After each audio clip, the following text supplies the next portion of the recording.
காலையில் போனப்ப மாவட்ட ஆட்சித்தலைவர் அலுவலகம் முன்னாடி அந்த கலெக்டர் ஆபீஸ்ல அதுக்கு ஆப்போசிட்ல இருக்கிற அந்த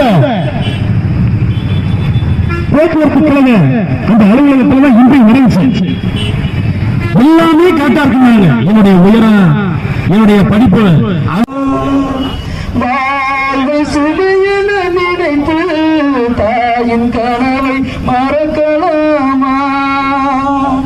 உரிமை இழந்தோம், உடமையும் இழந்தோம், உணர்வை இழக்கலாமா? உணர்வை கொடுத்து உயிராய் வளர்த்த கொள்கை சாகலாமா? இளைய புரட்சி கலைஞர் பிரபாகரன், புரட்சி கலைஞர் captain, captain, captain, captain, captain, captain, captain.